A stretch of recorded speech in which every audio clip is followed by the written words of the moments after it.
मी सुवर्णा's home kitchen मध्ये परत एकदा तुमचं अगदी मनापासून स्वागत. सगळ्या सबस्क्रायबरचे धन्यवाद, सगळ्या व्ह्यूअर्सचे मनापासून आभार. तर बघा, आज आपण खूप छान अशी रेसिपी बघणार आहे. मी तुम्हाला दाखवणार आहे आलेपाक वडी. आलेपाक आलं म्हटलं की तुम्हाला माहिती, सर्दीत लहानांपासून मोठ्यांपर्यंत आल्याचा खूप उपयोग आहे. म्हणजे आमची आजी म्हणायची, अल्ला मंतर कल्ला मंतर, सर्दी खोकला छू मंतर, असं आमची आजी म्हणायची. ही एक वडी खा आणि लगेच बरं होऊन जा, असं आजीचे वाक्य असायचे. तर मी आज तुम्हाला तीच रेसिपी दाखवणार आहे. खूप सोपी आहे करायला, मुख्य म्हणजे सोपी असून उपयुक्त खूप आहे. तर बघा, मी इथे 200 ग्रॅम आलं घेतलेलं आहे. तर आलं घेताना आपल्याला काय करायचं आहे, किसून नाही घ्यायचं आहे. किसून घेतलं ना तर त्याच्या दशा येऊ शकतात. जर तुम्ही आडवं कापलं ना तर त्याच्या पण अशा, बघा या अशा पद्धतीने घेतलं ना तर त्याच्या बारीक बारीक अशा दशा येतात. तर काय करायचं आहे आपल्याला, शक्यतो उभे तुकडे करून मग घ्यायचेत. बघा या पद्धतीने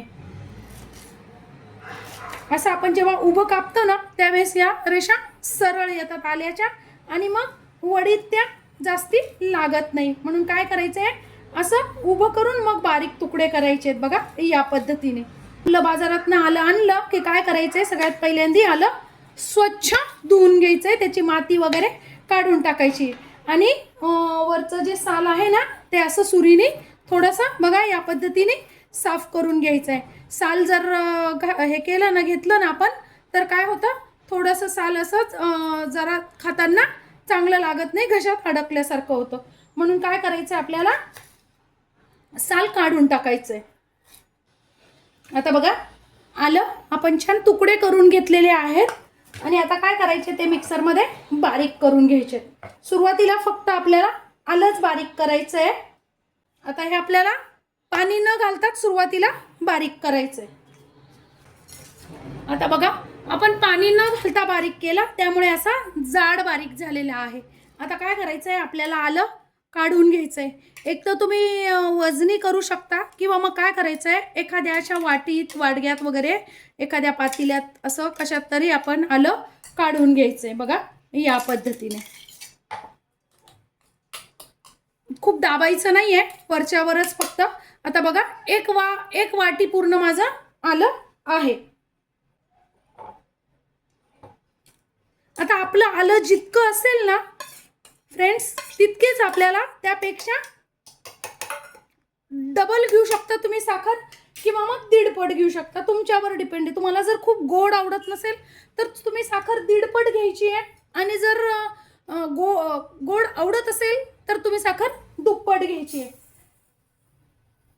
तर बघा, पाऊण वाटी होतं आलं आपलं पाऊण वाटी होतं. तर मी काय केले, 1 वाटी पूर्ण घेतलेलं आहे. तर थोडीशी साखर मी यात घालून घेतलेली आहे. तर आपल्याला थोडीशी साखर यात का घालायची आहे, तुम्ही पूर्ण मिक्सरच्या भांड्यात तुमच्या पूर्ण बसत असेल तर तुम्ही पूर्ण घातली तरी काही हरकत नाही, आणि थोडीशी मी वरती घेतलेली आहे, अजून अर्ध भांड. बघा, दीडपट मी साखर घेतलेली आहे. आता याच्यात थोडीशी साखर घातल्यामुळे काय होईल, आपलं हे आलं एकदम छान अशी पेस्ट तयार होईल. म्हणून आपण थोडीशी साखर यात बारीक करून घ्यायची. तुम्ही पूर्ण साखर यात बारीक करून घेतली तरी काहीच हरकत नाही. बघा, साखर घातल्यामुळे काय झालं, छान अशी आपली बारीक अगदी पेस्ट तयार झालेली आहे. तुम्हाला जेवढी बारीक करता येईल तेवढी करा, म्हणजे काय होतं, खाताना आल्याच्या त्या दशा लागत नाही, ज्या रेषा असतात ना त्या लागत नाही. बघा, आणि पाणी अजिबात घालायचं नाही. तुम्ही जर पाणी घातलं ना तर तेवढाच वेळ पुढे वडी व्हायला लागतो, आणि मग त्या पाण्याचे असे उडतात थेंब, ते अंगावर पण उडू शकतात ज्यावेळेस आपण कढईत ते परततो. त्यामुळे शक्यतो आपल्याला पाणी घालायचं नाहीये. मी कढईत आता 1 चमचा तूप टाकून घेतलेला आहे तुम्ही, आणि आता जे आपण करून ठेवलेली आहे ना आल्याची पेस्ट, ती घालून घ्यायची आहे. यात तुम्ही बारीक करताना मिरे आणि लवंगाही घालू शकतात. 3-4 मिरे, 3-4 लवंगा. पण काय होतं ना, लहान मुलं पण खातात, म्हातारे माणसं पण खातात, तर त्यावेळेस ते एवढं तिखट असं नाही खाऊ शकत. आपण ऑलरेडी आल्याची वडी केलेली आहे, आणि आलं खूप तिखट लागतं. त्यामुळे मग मी मिरे आणि लवंगा नाही घातलेल्या, पण तुम्हाला पाहिजे असेल तर तुम्ही घालू शकता, पण त्याने काय होतं, जास्त तिखट लागतं. मग आता बघा, सुरुवातीला 2 ते 3 मिनिटं परतणं झालेले आहे. आता मी जी उरलेली साखर होती ना, आपण दीडपट साखर घेतलेली आहे, ती टाकून घेतलेली आहे. थोडीशी मी मिक्सरमध्ये बारीक केली आणि बाकीची यात टाकून घेतली. तुम्ही पूर्ण मिक्सरमध्ये बारीक करून घेतली तरी काही हरकत नाही, पण मग तेवढी बसत नव्हती माझ्या मिक्सरच्या भांड्यात, म्हणून मी थोडीच त्यात घेतली होती आणि बाकीची अशीच टाकली. आता आपल्याला कंटिन्यू हलवत हे परतून घ्यायचे 5-6 मिनिटं तरी बघा, घट्ट होईपर्यंत. आता सुरुवातीला हे खूप पातळ होईल, कलर पण काळपट होईल, नंतर आपोआप कलर बदलतो.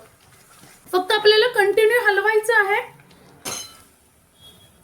आता बघा 3 ते 4 मिनिट झालेले आहे आणि आता काय करायचं बघा, अशी घट्ट आणि कलर पण बदलला आणि बाजूने आहे ना अशी साखर व्हायला तयार झाली.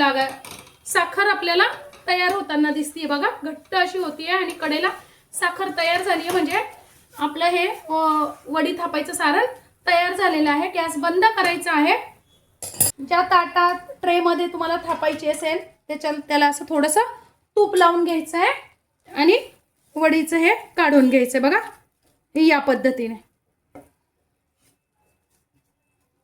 खूप सोपी आहे करायला आणि खूप बहुगुणी आहे. हल्ली विकत घ्यायला गेला तर मिळत नाही, अशी पावडरची वगैरेच मिळती, शुद्ध नाही मिळत. आता काय करायचंय, अशी यानीच आपल्याला पसरवून घ्यायची बघा, या पद्धतीने. बघा अशी वाटी वगैरे असेल ना तर त्याला काय करायचंय,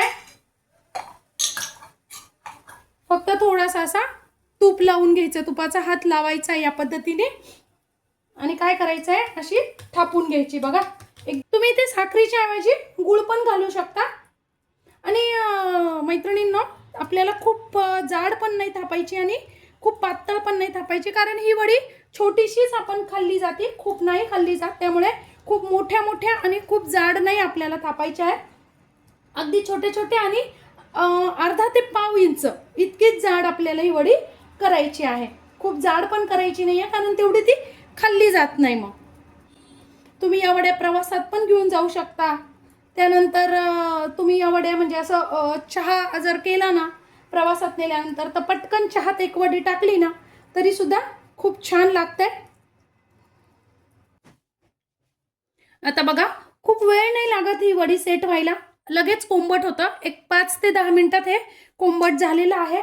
आता काय करायचंय, कोंबट हाताला आपल्याला कोंबट लागतंय ना तेव्हाच आपल्याला लगेच वड्या पाडून घ्यायच्या आहेत या पद्धतीने. बघा बघा मी तुम्हाला काढून पण दाखवते लगेच. वा